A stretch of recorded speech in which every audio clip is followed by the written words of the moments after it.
بسم اللہ الرحمن الرحیم۔ ناظرین، آج 30 جولائی ہفتہ کا دن سن 2022 صبح کا وقت، آپ کا اپنا میزبان جاوید اقبال نئے پروگرام کے ساتھ آپ کی خدمت میں حاضر ہے۔ It's beautiful morning, so good morning, صبح خیر اینڈ السلام علیکم ایوری بڈی۔ کیسے آپ سب لوگ؟ ٹھیک ہیں، تر و تازہ ہیں، خیریت سے ہیں؟ اللہ آپ کو خوش و خرم رکھے، آمین ثم آمین۔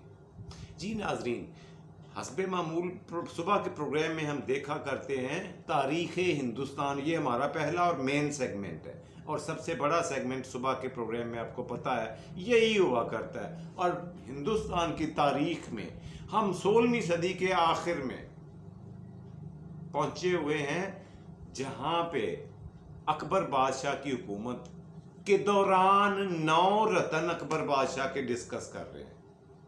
جو اس کے درباری تھے، اس کے وزیر مشیر تھے، وہ 9 چن کر اس نے کروڑوں انسانوں میں سے رکھے ہوئے تھے، اور پہلے 5 کا ذکر کرنے کے بعد، ان پہ تذکرہ کرنے کے بعد، کمنٹری کرنے کے بعد، ہم نے چھیڑا ہوا ہے تذکرہ کس کا؟ مرزا عبد الرحیم خان خانہ کا۔ اگر آپ چاہیں تو میں ایک دفعہ پھر آپ کو لکھ کے دکھا دوں ان صاحب کا نام، جو رتن کی حیثیت رکھتے تھے دربار اکبری میں۔ عبد الرحیم خان خانہ، یہ رہا جی ان کا نام۔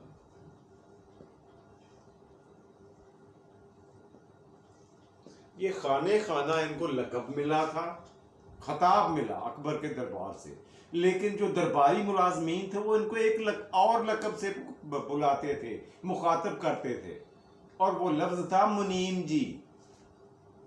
یہ بھی ان کے لیے مشہور ہو گیا کہ شاید یہ بھی ان کا لقب ہے، منیم جی، یہ رہا منیم جی۔ لیکن یہ لقب جو ہے، یہ عرفیت جو ہے، یہ ان کو صرف درباری ملازمین کی حد تک محدود رہی۔ سرکاری طور پر جو اس کو انعام، اس کو خطاب دیا گیا، وہ تھا یہ خان خانہ، یعنی خانوں کا خان، پٹھانوں کا پٹھان، یہ مطلب خان برادری کا سردار، خان خانہ، اس کا مطلب یہ ہے۔ عبد الرحیم، میں آپ کو بتا چکا ہوں پچھلی قسط میں کہ یہ بیٹا تھا بیرم خان کا، اور میں نے غلطی سے یہ کہہ دیا تھا، آپ نے سنا بھی ہوگا، غلطی آپ نے پکڑی بھی ہوگی، میں نے کہا تھا بیرم خان اور اکبر بادشاہ آپس میں سمدھی تھے۔ سمدھی نہیں تھے میرے بھائی، یہ نوٹ فرما لیں، یہ میری غلطی سے میں نے بول دیا تھا، یہ آپس میں ہم زلف تھے۔ ماں بانو بیگم جو عبد الرحیم خان خانہ کی ماں تھی، ماں بانو بیگم، آپ کو میں نے کل لکھ کر دکھایا ماں بانو بیگم کا نام۔ اگر کسی نے نہیں دیکھا تو یار تھوڑی زحمت کریں، نیچے دیے ہوئے لنک میں جا کر پچھلا پروگرام دیکھ لیں، آپ کو بہت ساری باتوں کا علم ہو جائے گا، بجائے ادھر پلٹنے کے میں آگے بڑھنا چاہتا ہوں۔ یہ ماں بانو کی بڑی بہن اکبر بادشاہ کے گھر میں تھی، اس کی بیوی تھی، یوں یہ آپس میں ہم زلف ٹھہرے، اکبر بادشاہ اور بیرم خان، اور جسے پنجابی میں سانڈو کہتے ہیں۔ یہ رشتہ تھا ان کے درمیان، بہت قریبی اور بہت اچھا رشتہ، بہت پیارا رشتہ، لیکن خاندانی اور رشتہ داریوں کی ناچاکیوں کی وجہ سے، چند اختلافات کی وجہ سے بیرم خان کے ساتھ اکبر کا ذہنی اور دلی فاصلہ قائم ہو گیا، اور اس طرح سے بیرم خان لاہور میں آ کر آباد ہوا، اور اکبر بادشاہ ظاہر ہے دلی اور آگرہ پہ اپنا ڈیرا جمائے ہوئے تھا۔ لیکن جب وہ ایک فتح انتہائی، میں نے آپ کو پچھلے پروگرام میں بتایا تھا، انتہائی خوش تھا، ایک علاقے کو فتح کر کے لاہور سے گزرا، تو اس کو بتایا گیا کہ بیرم خان کے ہاں بیٹا پیدا ہوا ہے، تو اس نے اس کا نام عبد الرحیم رکھا، اور یوں اس بچے کو بہت پیار کیا کرتا تھا، اور 5 سال کی عمر میں اس کے باپ کا لاپتہ ہو گئے، یعنی بیرم خان سفر حج پر گئے اور واپسی کا کچھ پتہ نہیں، کہاں پر انہوں نے وفات پائی، کہاں پر ان کو رکاوٹ پیش آئی، کہاں پر ان کو دفن کیا گیا، اس کا کک پتہ نہیں کسی کو۔ تاریخ 100% خاموش ہے اس معاملے میں۔ اب بتائیں، جو بچہ 5 سال کی عمر میں یتیم ہو جائے اور پھر وہ اتنے بڑے بادشاہ کے دربار میں اتنے بڑے رتبے اور مرتبے تک پہنچ جائے تو اس کو قدرت کی عنایات نہ کہیں تو کیا کہیں، اس کی قسمت کا ستارہ چمکنا نہ کہیں تو پھر اور کیا بولا جا سکتا ہے اس میں۔ خیر، یہ اس کی یہ خوش قسمتی تھی کہ یہ چھوٹی عمر میں بادشاہ کے دربار میں چلا گیا اور بادشاہ کی جولی میں کھیلتا دربار میں پروان چڑھا۔ اس کی تفصیل بھی میں پچھلے پروگرام میں بتا چکا ہوں، آج بتاؤں گا صرف اتنا، ایک تو کریکشن کہ جی یہ آپس اکبر بادشاہ اور بیرم خان آپس میں ہم زلف تھے، سمدھی نہیں تھے، میں نے غلطی سے آپ بول دیا تھا، یہ کریکشن کر لیں۔ دونوں کے گھر میں سگی بہنیں تھیں، اور عزیز، وہ بھی میں آپ کو بتایا تھا، عزیز کوکل تاش کی دونوں بیٹیاں تھیں۔ بہت بڑا خان تھا، پٹھان تھا، افغان تھا، جس کی یہ دونوں بیٹیاں تھیں، اور ان کے ساتھ بیرم خان اور اکبر بادشاہ کا نکاح ہوا تو ان کے عقد میں تھی، ان کے نکاح میں تھی، ان سے شادی کر چکے تھے۔ جی، اب ہم نے دیکھنا یہ ہے، بہت ساری باتوں کو ہم پچھلی پروگرام میں ڈسکس کر چکے ہیں، یہاں ہم یہ دیکھیں گے کہ اس کے جوانی کے ایام کیسے تھے، کس کے؟ چھٹے رتن کے، یعنی عبد الرحیم خانہ کے، جس کا ہم تذکرہ کر رہے ہیں، جس کے اوپر ہم بات کر رہے ہیں۔ جب یہ 18-20 سال کی عمر کا ہوا تو اس نے حرب جنگی میں جنگی ساز و سامان میں مہارت حاصل کر لی۔ اب اس کی صلاحیتیں، اس کی عقل، اس کی دانش، اس کی محنت یہاں رنگ لے کے آئی کہ اس کو 20 سال کی عمر میں شاہی فوج کی ایک بریگیڈ کا انچارج سپہ سالار مقرر کر دیا گیا۔ یہ سرکاری عہدہ اس کے حصے میں آ گیا۔ یہ بہت بڑے اعزاز کی بات تھی، اور گو کہ 28 سال کی عمر میں اس نے پھر آگے چل کے اس نے شہزادہ سلیم کی تعلیم و تربیت کی ذمہ داری بھی اس کے کندھوں پر آئی، اور پھر شہزادہ مراد کو بھی اس نے، یعنی اکبر بادشاہ کے منجلے بیٹے کو، درمیان والے بیٹے کو بھی اس نے پڑھایا، اور سب سے چھوٹا بیٹا جس کا نام دانیال تھا اکبر بادشاہ کا، اس کو بھی بہت اوائل عمری میں اس نے دیکھا ہے، اس کو بھی کچھ نہ کچھ سکھایا پڑھایا۔ لیکن سب سے زیادہ اس کے ساتھ اٹیچمنٹ جس شہزادے کی رہی وہ تھا شہزادہ سلیم، جس نے اگلے دور میں جہانگیر کے نام سے ہندوستان پر حکومت کی۔ یہ وہی شہزادہ سلیم ہے، اور اس کا مقبرہ لاہور کے شمالی علاقہ شادرہ میں ہے۔ اس کا مقبرہ، اس کا مزار، یا جو بھی کہہ لیں، وہ آپ چاہیں اگر نہیں دیکھا ہے آپ نے تو دیکھ سکتے ہیں۔ بہرحال اس کو مقرر کر دیا گیا سپہ سالار، اس کی جنگی صلاحیتیں دیکھ کر، اور پھر اس کو مختلف مہمات پر، مختلف جگہوں پر حملہ آوری کے لیے بھیجا گیا۔ اکبر بادشاہ کی طرف سے، تخت دلی کی طرف سے اس کو حکم ملتا رہا، ایک کے بعد دوسری کے بعد تیسری جنگوں پر جانے کا حکم صادر ہوتا رہا، اور ان کی بجاوری کے لیے اس نے بہت ساری جنگوں میں حصہ لیا، ڈھیر سارے مقامات کو فتح کیے۔ بات یہ ہے کہ ہندوستان کے سب سے بڑے علاقے پر صرف اکبر بادشاہ نے ہی حکومت کی ہے، لیکن اس کے دل و دماغ میں افغانستان، اس کے آگے ایران، اور اس کے آگے مڈل ایسٹ، مشرق وسطیٰ کی ریاستیں، یہ تھا اس کا ٹارگٹ۔ اس نے اس معاملے میں پیش رفت بھی کی، اسی وزیر کو، اسی رتن کو اس نے قندھار فتح کرنے کے لیے بھیجا، لیکن اس نے 3 وجوہات کی بنیاد پر انکار کر دیا۔ سب سے قندھار افغانستان میں آپ کو پتہ ہے، اکبر بادشاہ نے کہا خانہ آپ خان ہو، پٹھان ہو، آپ ہمت کرو۔ 3 انہوں نے جواز پیش کیے اکبر بادشاہ کی خدمت میں۔ کہا یہ کہ سب سے بڑی بات تو یہ کہ ہم آلریڈی وہاں پہ جا کر، برفانی علاقے میں جا کر افغانوں سے لڑ کر دیکھ چکے ہیں، ہندوستانی فوج اس قابل نہیں ہے۔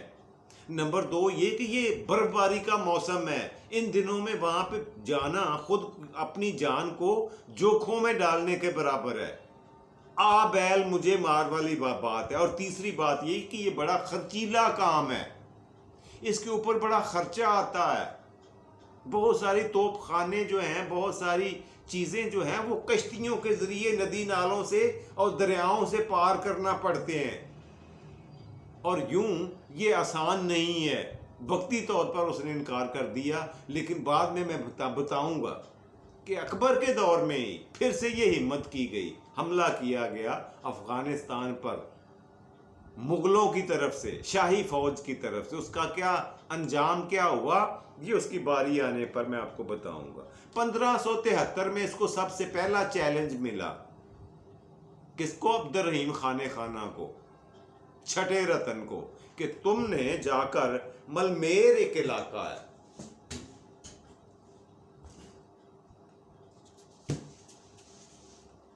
1573 میں اس کو یہ آرڈر ملا کہ ملمیر ہندوستان میں ایک علاقہ ہے، وہاں پر جو حکومت قائم ہے اس نے بغاوت کر دی ہے، تخت دلی کے خلاف علم بلند کر دیا ہے بغاوت کا، ملمیر اس کا نام ہے۔ سب سے پہلی اس کو یہ مہم ملی، اور اس نے بخوشی یہ چیلنج قبول کیا۔ عبد الرحیم خانِ خانہ نے حملہ کیا، اور وہاں پر جو حاکم تھا اس کا نام تھا شہباز خان۔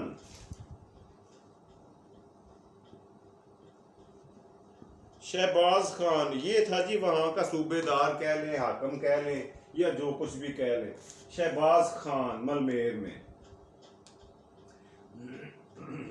اس کا نتیجہ یہ ہوا کہ فتح تو آ گئی اس کے حصے میں، کس کے؟ عبد الرحیم خانِ خانہ نے فتح حاصل کر لی، بغاوت کو کچل دیا ملمیر کے علاقے میں، مگر شہباز خان وہاں سے زندہ فرار ہونے میں کامیاب ہو گیا، اور اس نے ڈاکوؤں، لٹیروں اور 2 نمبر لوگوں کے ساتھ مل کر اپنی طاقت اور ہمت دوبارہ جمع کرنی شروع کر دی۔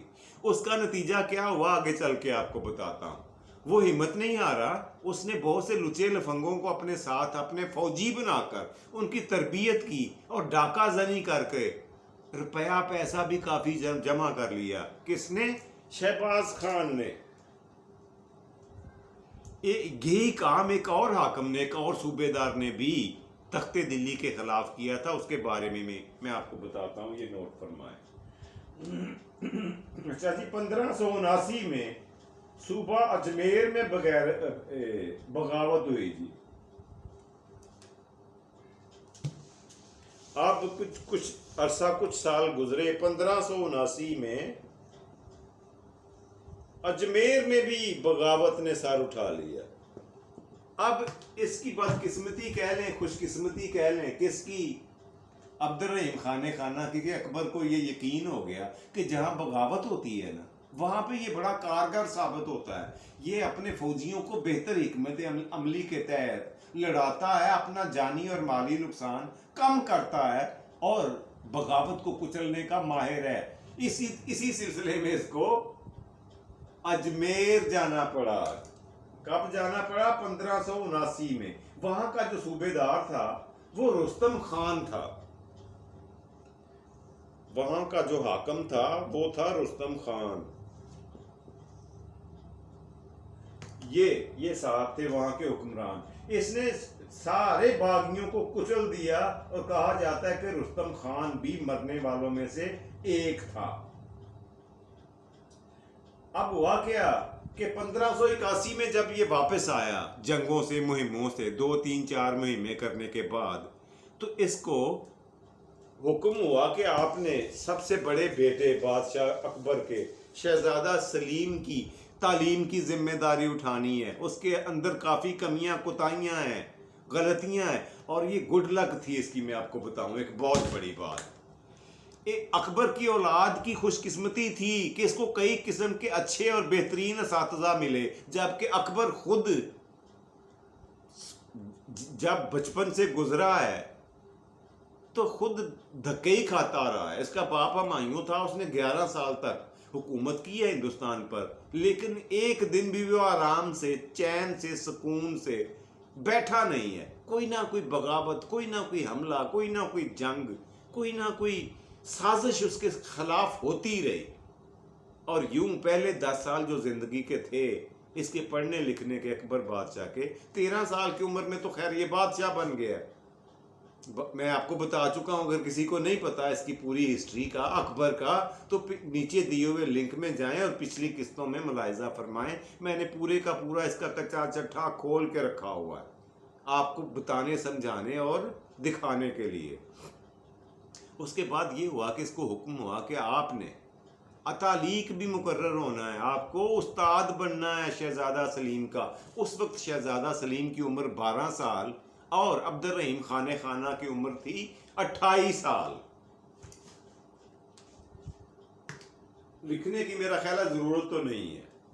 28 سال کی عمر تھی عبد الرحیم کی اور 12 سال کا تھا شہزادہ جب اس کو یہ حکم ہوا کہ آپ نے اس کی تعلیم و تربیت میں جو کمیاں کوتاہیاں ہیں ان کو سمیٹنا ہے, ان کو ٹھیک کرنا ہے. اس کے بعد ظفر یاب میں بغاوت ہوتی ہے جی.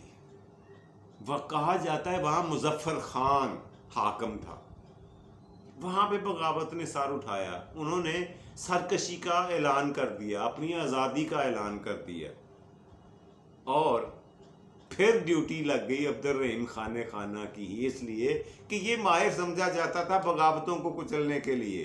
اس کو جانا پڑا. اس نے وہاں جا کر اس کا کیونکہ مظفر خان سے کافی رشتہ دوستی تھی عبد الرحیم خانہ کی, اس نے جا کر مذاکرات کیے, اس کو کنونس کر لیا, اس کو منا لیا کہ یار آپ یہ غلط حرکت کر رہے ہو, یہ نہ کرو. اگر تمہیں کوئی شکایت ہے, تمہارا کوئی مطالبہ ہے تو مجھے بتاؤ, میں پورا کرواتا ہوں. خیر کہا جاتا ہے مظفر خان نے اس کی باتوں پہ یقین کیا, مان لیا اور یوں جنگ کے خطرہ ٹل گیا اور دونوں سائڈوں کا جانی اور مالی وسیع تر جانی نقصان ہونے سے خاص طور پر بچ گیا. اس طرح اس مہم کو بھی خانہ یعنی عبد الرحیم کی کامیابیوں میں شمار کیا جاتا ہے. اس مہم کے بارے میں بھی یہی کہا جاتا ہے کہ جی یہ کامیاب لوٹا. اگلا جو اس کو محاذ ملا, جو جنگ ملی, جو مہم ملی, وہ تھی بڑودہ کی جنگ. یہ علاقہ تھا ہندوستان کا بڑودہ. یہ میں آپ کو لکھ کے دکھا دیتا ہوں.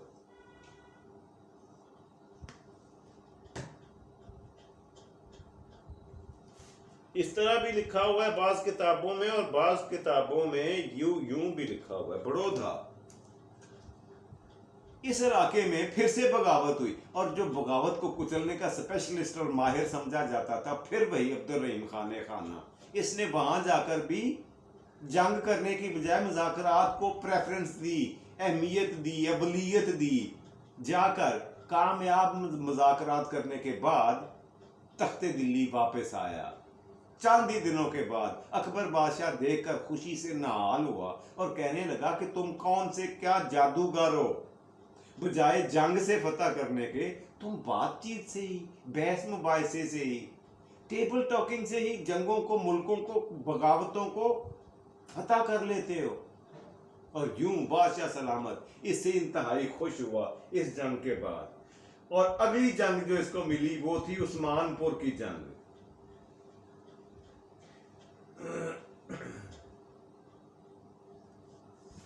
عثمان پور کی جنگ کا بھی احوال کچھ اسی طرح سے ہے. میں اس کی تفصیل میں نہیں جاؤں گا, لیکن وہاں پہ بھی اس کو ایک جنگ لڑنا پڑی جو اس نے کامیابی سے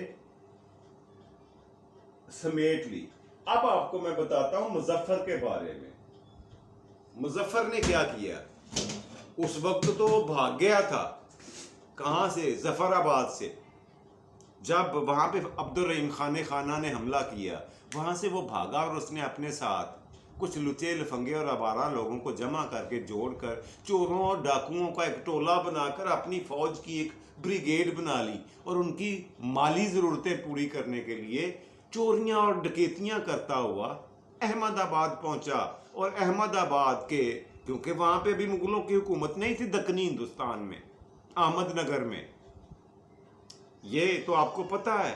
وہاں کے احمد نگر کے بادشاہ کے ساتھ مل کر اس نے ہندوستان پر, دلی پر حملہ کرنے کا پلاننگ بنانا شروع کر دی, جس کا پتہ چل گیا اکبر کو. اس کو پہلے سے علم ہو گیا اور اس نے پھر سے عبد الرحیم خانہ کو ایک دفعہ پھر سے ضامت دی اور کہا کہ یہ کام آپ ہی کر سکتے ہو، آپ ہی کی ذمہ داری ہے۔ اس میں بھی اس کو فتح ملی اور مظفر یہاں سے پھر فرار ہونے میں کامیاب ہو۔ وہ ہاتھ نہیں آیا، درد سر بنا رہا اکبر بادشاہ تخت دلی کے لیے۔ جتنے سال زندہ رہا ہے مظفر خان، اس نے درد سر بنا رہا عبد الرحیم خانہ کے لیے بھی اور تخت دلی کے لیے بھی، اکبر بادشاہ کے لیے بھی۔ بہرحال وہ فرار ہونے میں کامیاب ہو گیا، اور آخری جو اس کو مارکا ملا تھا وہ میں آپ کو بتا چکا ہوں کہ وہ مالوے پر تھا۔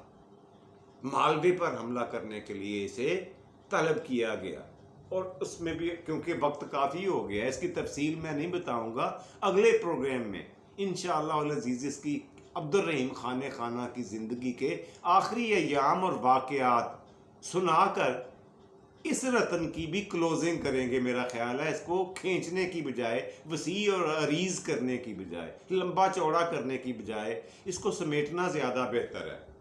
جی یہ تھے آج کا پروگرام کا پہلا سیگمنٹ جو میں نے آپ کی خدمت میں پیش کیا۔ دوسرا سیگمنٹ بڑا مزیدار آپ کا پسند کا، آج کا لفظ آپ کی خدمت میں پیش کرتا ہوں جی۔ وہ عربی کا لفظ ہے، وہ رہا جی یہ مفلس۔ یہ ہے جی آج کا لفظ۔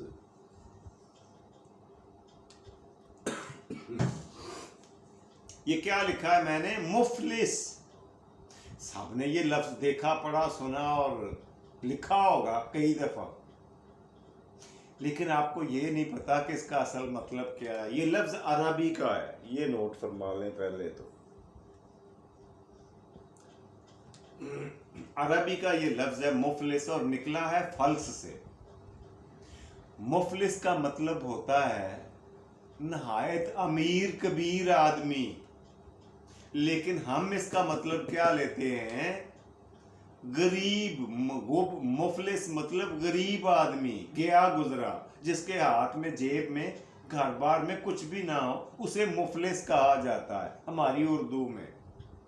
حالانکہ عربی میں اس کا مطلب ہے نہایت امیر آدمی، بہت امیر آدمی۔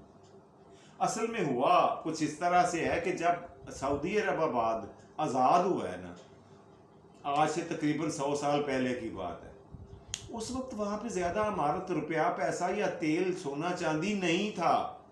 یہ لوگ، عربی لوگ، دوسرے ہمسایہ ملکوں کی طرح پاکستان میں بھی آیا کرتے تھے خیرات مانگنے کے لیے، چندہ اکٹھا کرنے کے لیے، اور آ کر کہا کرتے تھے لا مفلس، لا مفلس، مطلب میں امیر آدمی نہیں ہوں۔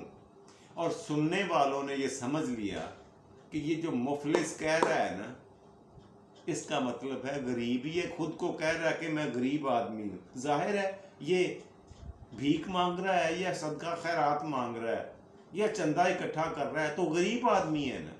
تو جب وہ کہتے تھے اپنی زبان میں لا مفلس، تو یہ انہوں نے سمجھ لیا مفلس کا مطلب غریبی ہے، ناچاری ہے، لاغری ہے، تنگ دستی ہے۔ جی کیسا رہا آج کا لفظ آپ کی خدمت میں جو میں نے پیش کیا؟ جی پروگرام کا تیسرا آخری اور مزیدار سیگمنٹ وہ ہوتا ہے جی آج کی بات۔ آج کی بات سائیں آپ سے یہ کرنا چاہتا ہوں کہ دنیا میں بہت سارے لوگ ایک دوسرے کو دھوکہ دیتے ہیں، فراڈ کرتے ہیں۔ یہ جو دھوکہ اور فراڈ ہوتا ہے اس کے بارے میں عرض کرتا چلو کہ اس کے بارے میں مقافات عمل کا ایک ایسا چیز موجود ہے دنیا میں، اللہ پیدا کرنے والے نے، خالق کائنات نے بنائی ہوئی ہے، جس کا وجود ہے۔